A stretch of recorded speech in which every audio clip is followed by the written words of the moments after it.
Welcome to Sisters in Crime Australia and Murder Mondays, where authors talk about their crime craft. I'm Karina Kilmore. I'm a debut crime writer, a journalist, and a national convener for Sisters in Crime, and we've been celebrating women's crime writing since 1991.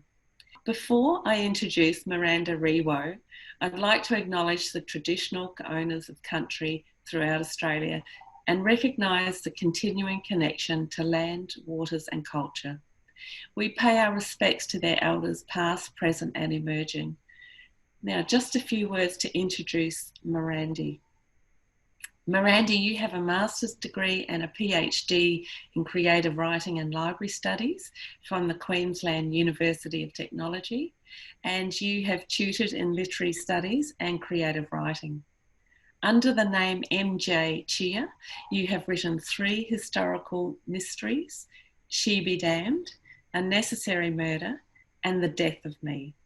All 3 feature the 1860s London courtesan Heloise Chancey.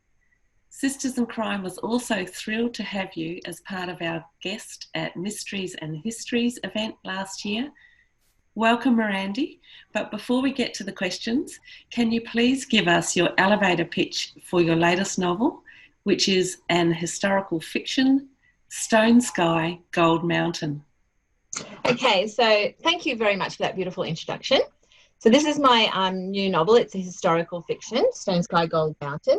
It's about 2 Chinese siblings who come here in the 1870s, and they go to Maytown on the Palmer River in North Queensland to dig for gold.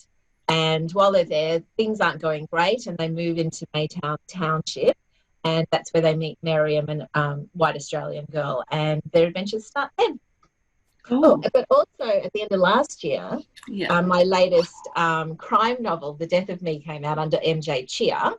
And it's another Heloise Chancey novel, like you said, and it's to do with, it starts in Paris, goes on to London, and it's to do with a terrorist plot that they think is going to happen. And also part of the story goes into her past via her mother's character, Leilene, and we find out how she came to be in England from the Indonesian Chinese area.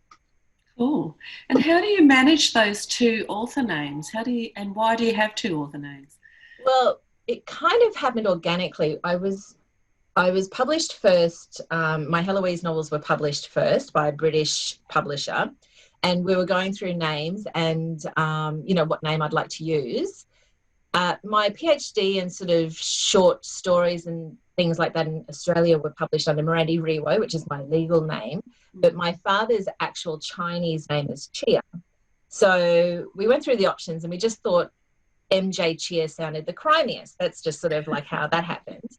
And then when my other work here, based in Australia, which was more sort of maybe literary historical fiction, not crime fiction, it just was a good way to sort of, split the works between, my 2 styles. Because I know a lot of people, like if you're looking for, say, Val McDermid book, and you want it to be, a crime fiction because you love her crime fiction, but if it was another type of fiction, it's irritating to the reader. So I thought it was good to sort of have the 2 personas writing the 2 different types. Yeah, so cool. It just happened organically, but it worked out well. Yeah, no, great. Okay, we're on to our questions.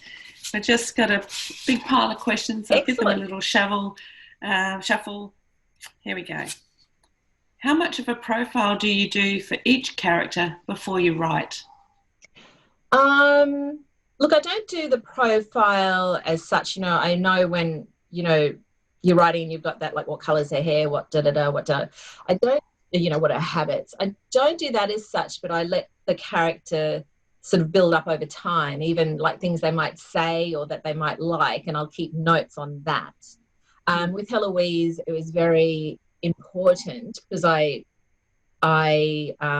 researched courtesans. It was very important that she looked right, I guess, because she has to rely on her looks a lot. So I did have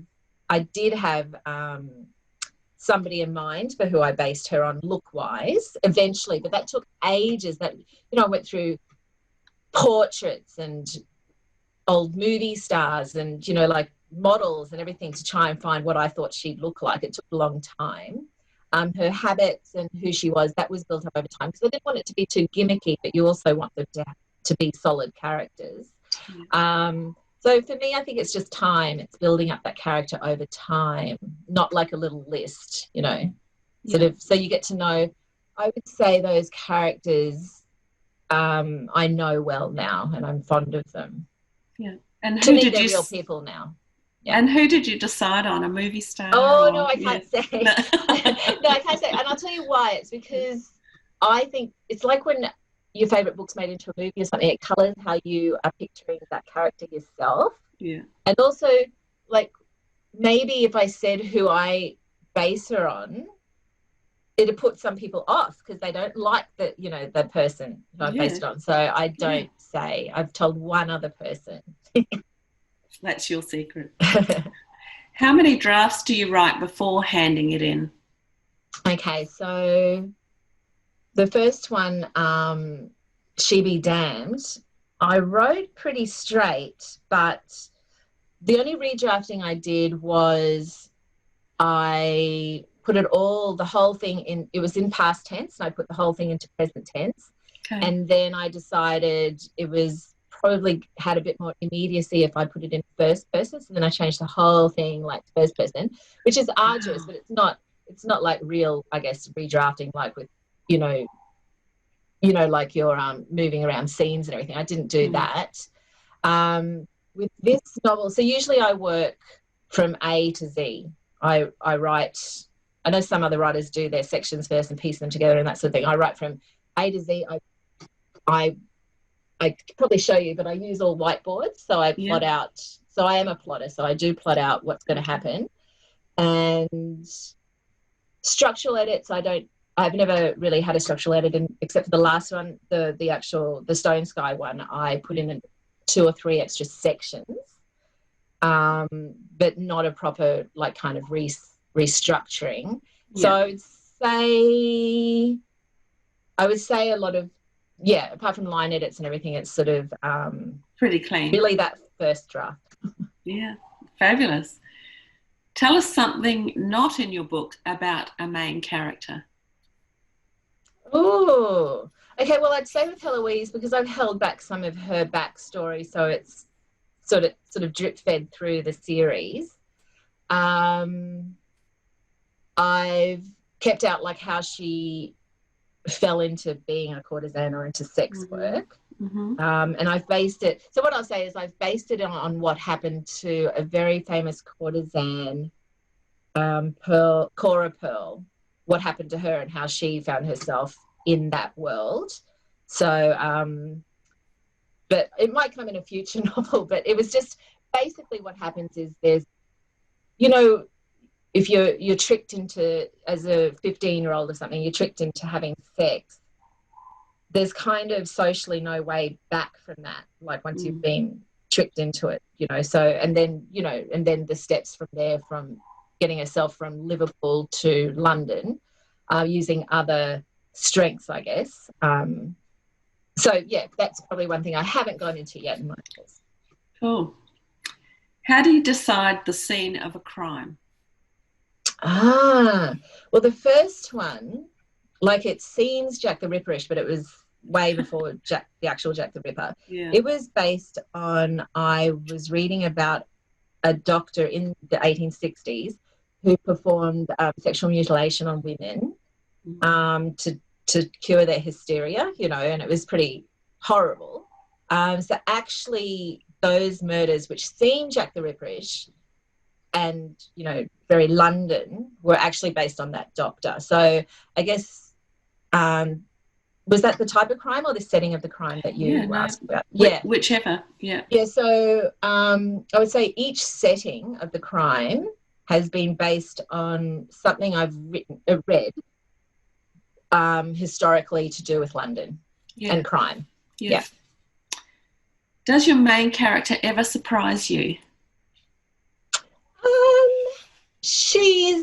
Sometimes I do have the most fun out of all my characters. I do have the most fun with Heloise. So when I do write her, or I realise my writing of her seems more flippant than any of my other writing. And I think it's because she's young and a bit callous, And so she does do so she's a bit saucier, you know, and I do have fun with her. Like she'll do something and I'll have a bit of a giggle, you know, at how rude she is or something. So I like that. I like that. But not really, I don't have that sort of, certainly plot-wise, I don't have that thing of, you know, the characters going off and doing their own thing. I'm very much the control freak there. Yeah. Who are your literary inspirations? Oh, well, you know, in crime fiction, it definitely would be, you know, Agatha Christie, Naomi Marsh, Dorothy L. Sayers, Marjorie Allingham. They were all like my favourites. And then, you know, closer to now would be Val McDermid. I really love all those, the British ones, like the books, you know, like the, what's his name? Jason, or Jason David plays him, the Frost, Inspector Frost, and Yes, Pascoe. yeah. I love all those. So I'm more inclined towards the British crime fiction. And I definitely like the really, and Peter Robinson I loved for a long time. I really love those very British crime, you know, maybe less about the personal lives of the characters, more about, you know, the crime and police procedural maybe, or you know, like Agatha Christie, it could be not police procedural. Just, I like the puzzle type, I think, as well. I like the puzzle type where you know, you're racing the author to see if you can guess who it is. But they would all be my influences in crime fiction. How do you approach representing diverse communities? Well, because I'm Eurasian, with that first novel with Heloise, and in the first one, she's secretly Eurasian and her mother's Eurasian, but you don't even know that's her mother. And that was all inspired by, I'm Eurasian, but also like an actress called Merle Oberon. So she kind of hid, I think, you know, an Asian kind of background. And I think they say sometimes, you know, her maid was her mum. So I was just interested in looking into, originally I was like, oh, well, I'll look into see if there was an Asian population in Victorian London, and there was, you know, and the places they lived or stayed or why they were there, especially from India probably, but from China as well. You know, and all the ships that came in, especially Liverpool and London. So that was part of my research in my PhD, was looking into that sort of thing. So I guess a lot of what I write about would be cultural diversity, and that would have been inspired by who I am. Yeah. Would you write a crime book about the pandemic? I'm pretty unless I thought there was some way to cleverly use it as a device for a thriller or something. Like if it could be used, you know, like, but not with it just as a background, that because I think A, it's going to be done, B, we've all lived through it and it's tedious. We won't maybe want to be reminded. So unless it was actually a clever device for, you know, sort of carving out a crime fiction with, you know, a puzzle or something, I probably wouldn't bother, no. Yeah. When and how do you work out plot twists and red herrings? Well, like I said, mine are plotted, so I guess I'm sort of piecing them in where I can. So yes, they would come in the planning stage, I would think. Oh, well, that. So I would try to work in maybe somebody to be a suspect or a clue or a red herring. But sometimes you'll get to the end and you'll go back and tweak something so it's a bit more suspicious or less suspicious or whatever. Yeah. What's the hardest part about writing a novel? Oh, just sitting down and writing it. All the planning and the research and everything's fine. It's the actual getting the words down every day, which is a slog. That's what I find anyway, is the actual writing of it. I try to do 500 words a day. when I'm writing a novel. And to keep the momentum up, I like to even work on, the weekends. Like I'll work all the way through, and I won't let myself leave until I've done my 500 words, but I try to leave something to go on with the next morning, or else it's just really hard to get started again. But I think that's probably, and like sort of wrangling it into place, that's hard too. Yeah. But I think probably the hardest work is actually the sitting down and writing and finishing it. How do you write about sex? That was really hard because with that first one, because she's a courtesan, and I did think it would be more erotic. So when I first thought of writing about her was that year that 50 Shades of Grey was so huge, and I was at the Byron Festival, and everybody, all the panels seemed to be about this phenomenon that was the 50 Shades of Grey, all the publishers and how they were looking for the same type of thing again. And that's when I thought I might write something erotic, but then I realised I couldn't write erotica, and but I'd had the character by then, and I sort of built up the other areas. And then I wrote it, and then one of my PhD supervisors said, this older lady, she said to me, Mirandi, it's about a courtesan. There has to be more erotica in there. So I had to go back in and put a couple of sex scenes in. So I think, and somebody gave me a book on how to write sex scenes or something. And I think you just have to get in there and do it. You just got to just put your blinkers on. When She Be Damned came out, I gave a copy to my dad, but I'd redacted with whiteout. I redacted all the sex scenes or any nudity. So I think you just have to put your sort of blinkers on and just write it. The second one, I actually took some inspiration from, I think, the Kama Sutra. I thought, because she's sort of Oriental, with those Orientalist tropes, I guess. So I had to look for inspiration. And the third one, I didn't do any fancy sex scenes. That is the third one. Maybe I'll have to go back to it. I don't know. What's your top self-editing tip? Oh.